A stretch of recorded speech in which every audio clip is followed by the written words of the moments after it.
Let me tell you of Hobson's choice, poor chap. Well, his choice was singular. It was this or nothing. It's the only choice he had. And, well, in such circumstances, it's a very good idea to embrace such with all your strength and determination and willingness. You see, you find you're in this world. It's Hobson's choice. It's that or nothing as it's presented to you. You see, this is the fear that the secular have. When this life ends, there's nothing. In a sense, it was the old-fashioned Hebrew religion too. The dead know nothing. They sleep, apparently. It wasn't clear when they'd wake up or what they would wake up to. And then as time went on, it seemed to be judgment and probably damnation. That didn't seem too good. But again, it was Hobson's choice. I mean, you had to accept what a rather frightening autocratic God might have for you.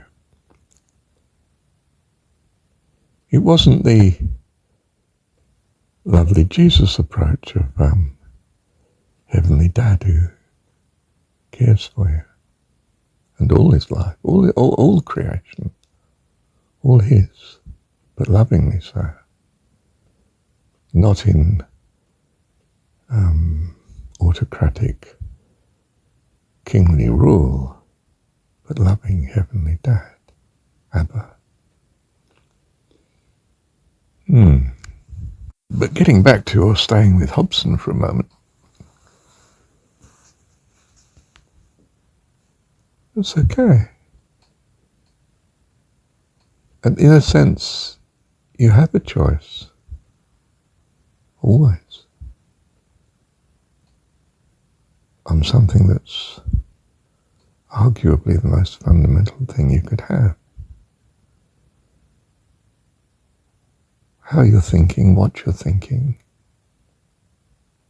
and the motivation or otherwise that it gives you to do what. Hence it's choose you this day whom you will serve. Choose. Notion of choice, is it freedom from everything? No. I'm not free from my past. It's affected me. Has my past given me an openness to believing that I have got a choice and look for and find such? Could be. Perhaps life always does this. Although many people seem to be living as if it's not like that. They seem to be stuck in a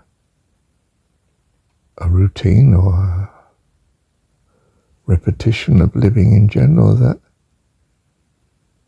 is an incredible sameness for decades, punctured by odd things that seem to be at random, accidents, good luck, blessings, celebrations, births that you hoped for or didn't expect.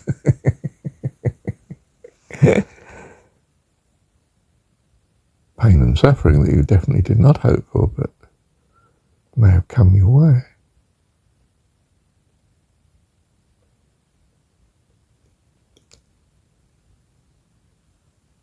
Hobbs meant, Hobbs Lane was the place of ghostly type apparitions and something a bit weird and supernatural about what goes on down there. So a Hob, I gather, must have been, I haven't checked it, say on Google, but I think it must have been something about ghosts and spirit beings and something not too good, something a bit frightening and creepy and to be kept away from. I think it was a program I heard on the radio, I think it was Quatermass. But it could maybe the Day of the Triffids, I can't remember. But that's right, the Triffids, I think it was down Hobbs Lane, wasn't it? These plants that would, they kept moving around the garden. They'd be in a different place next day. They were not just stationary plants. I was quite frightened by the things I listened to, and my parents were obsessed with going to the cinema. So I'd have to sit through films that were not good for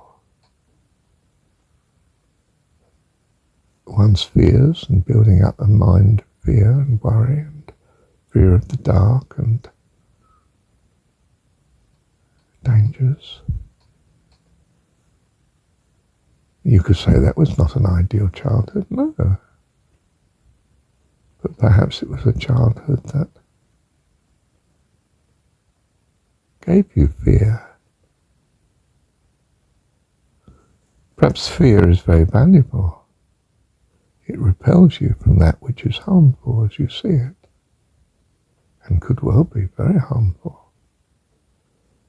So you don't walk across the common on your own at night if you're a lady, or even if you're a young man nowadays. Get attacked. Get a taxi. Stay with your friend till morning. Even going on the bus is not that safe. That's why public transport is not quite the option that local authorities would hope for. Depends how safe you feel, doesn't it? You used to be safe getting on the bus. Well, we felt it was. Now in some cities you might feel it's anything but safe. And the driver might not be able to help you, or not willing to, should you need help. Uncertainty abounds. What is your solution to uncertainty? Well, the world says rationality. But how can you be rational when there's so many unknowns in your decision making? The ancients had a different approach. They were trusting. But they weren't just trusting at random.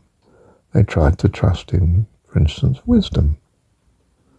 The wisdom of the ages, which could have been enshrined in whatever their religious literature was. Well, with a very myopic view of God, they may have ended up worshipping the literature, which is okay in as far as the literature is valid and right, but a disaster in as far as it's not. And uncertainty abounds in everything, even, believe it or not, religious literature.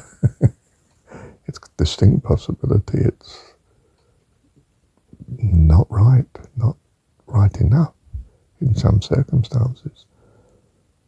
Can be very misunderstood, especially as culture and language changes through time. So there's a quest for truth and understanding and what we value. And given we come into the world and receive love and kindness, not because we've earned it, but because of the desire of the parents, hopefully, to love and care for their own children. And we grow up accordingly, hopefully. Did you know hope was key? I mean, love is important, don't get me wrong, obviously, as I've said. But without hope, you won't so much as lift your arm, because you can't see the point. Well, you're not even sure as you can do it, unless you fairly hopeful that since you've been able to move your arm in the past, you can probably do it again. But of course I could persuade you by hypnosis that you're unable to lift your arm. And many people are susceptible to such and find they can't. But you think, my goodness, our expectations seem to be everything. Surely he could lift his arm if he had the expectation of being able to do it, but he doesn't seem to have. Perhaps because of hypnosis. And it's considered, and possibly rightly, that hypnosis is not a good thing to practice. That your sovereignty of mind without such astonishing influence might be a much safer way to go through life. So we start to learn to tread safely and carefully. We're mindful of what we choose to believe and what we don't choose to believe. And by mindful I mean that we're trying to be discerning as to the best way through this maze of uncertainty. And hope and trust seem to be part of it, but trust is not a choice, you might think. I can't just say, right, I shall now increase my trust. How? Well, as I understand it, you increase your trust by seeing that which is good and seeing how that which is good may be achieved. And when you're mindful of such possibilities, then pursuing. So it needs volition, but the volition depends on the degree to which you find your goal and find it attractive. And that seems to turn on a familiarity with what is around you in life, awareness, in other words. And a selective awareness, if you're aware of all the bad things, you get quite depressed and find and start to see only the bad things. If you train yourself to be aware of all the good things, you feel rather hopeful, trusting, happy about the world you're in. And your volition and trust grows. Your hope escalates. And of course, with such successes as you may have in consequence of your actions from such hope and trust, you may greatly confirm your position. And you find you have fullness of life. But you're in a world of good and bad. And every now and again you make mistakes or something seemingly random cuts across what you expected. You may find your hopes are shattered. You feel wretched for a while. The wife left. There was no good reason. I was still loving her.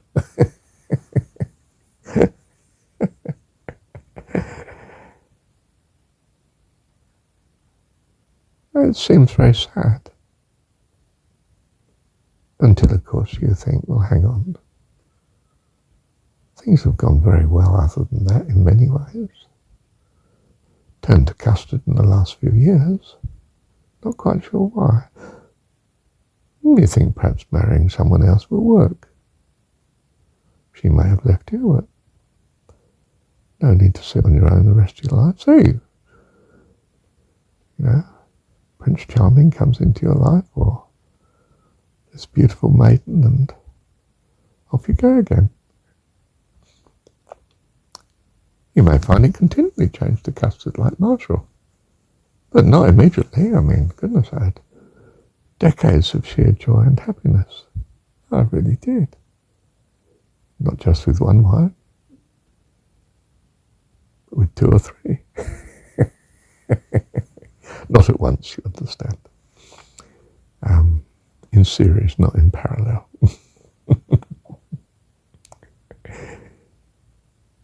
But it may still not be actually quite right.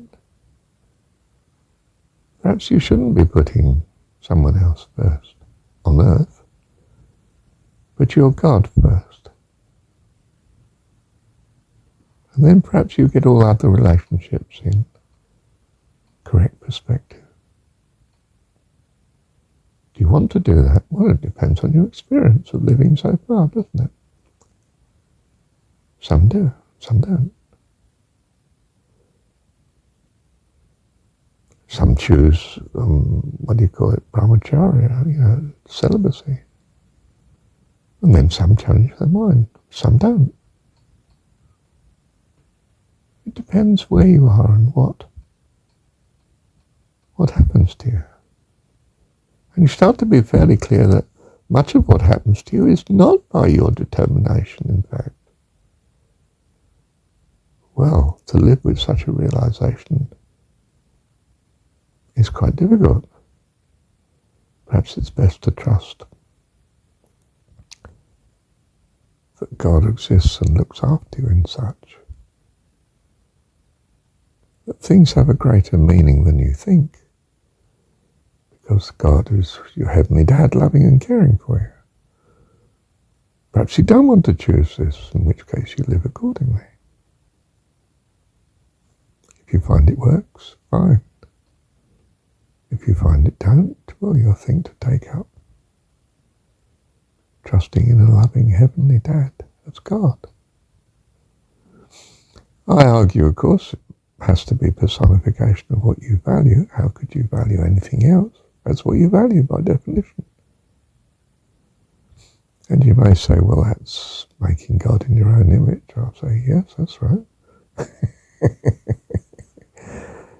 And you're also assuming he can handle that, aren't you? He'll lead you the right way. Change your ideas where you need to. Have them changed. But see how you go. Does such work for you? You won't know unless you try it. And you've got quite a few years to play with, usually. And you don't have to try it forever. But at least give it a try. You might find it works very quickly, very soon. You might find it never seems to work. Then you'll look for something better, won't you? Bless you.